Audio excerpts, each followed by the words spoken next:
देखो पाणीपाग को आकलन करने इंडियन मेटालोजिकल डिपार्टमेंट अच्छी जो माने सारा भारत वर्षर भिन्न भिन्न समय पाणीपागर आकलन करथांती, वृष्टिपातर आकलन करथांती, संभाव्य लघुचापर मध्य आकलन करथांती, तार प्रकोप एवं तार गति ताकू मध्य आकलन करथांती एवं राज्य मानकु से बाबद रे आगुआ सूचना देइथांती। राज्य रे मध्य से क्रम रे पाणीपाग विभाग अच्छी जो माने विपर्य परिचालना विभाग सांगरे मिसिकरी यार आकलन एवं यार प्रस्तुति रे मध्य सहयोग करिथांती। एबे जोंटा बंगोपसागर रे संभाव्य लघुचाप दुईटा हबार आकलन होती मूलतः एटा एक अमेरिकीय संस्था की आकलन करिछि। सेमानकर आकलन आउ आईएमडी रो आकलन भितर केवल एतिकी फरक जे सेमाने तार प्रकोप को बेसी हेबो बोली कि अमेरिकन संस्था अनुमान लगेछि, किंतु भारतीय संस्था एवं ओडिशा रो पाणीपाग विभाग मध्य वर्षा हेबो गुडी जगह रेड जोन रे अछि। मूलतः आंध्र प्रदेश एवं तमिलनाडु रे यार प्रकोप बेसी देखिया पई मिलबो, किंतु आंध्र प्रदेश पाखरे थिबा कारणरू से प्रकोपर प्रतिफलन मध्य ओडिशा रे हेबो, मूलतः दक्षिण ओडिशा रे हेबो।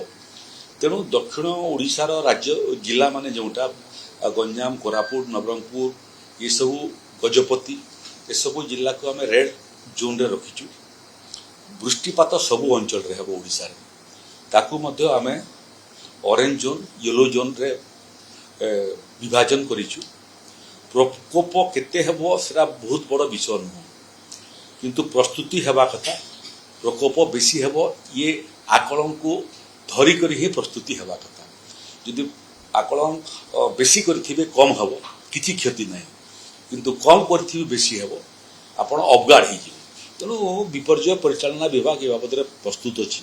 सबु जिला प्रशासन को आमे ए बाबद रे सतर्क करै दीचु।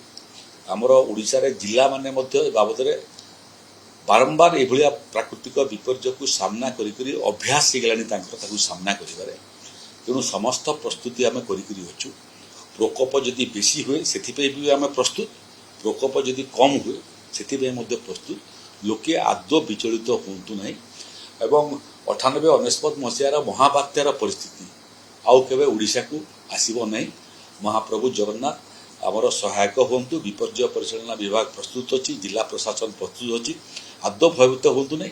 किंतु रहिला इभलिया कोनोसी परिस्थिति हेले ओडिशा सरकार एवं विपर्य परिचालना विभाग एवं जिला प्रशासन को समस्ते मिसिकरी सहयोग करंतु।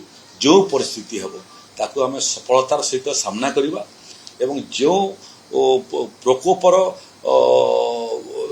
आपणकर बात्या आसु ताकू निर्णायक भाव में ओडिशा परास्त करी आमे ओडिशा बाहर को पठाइबा।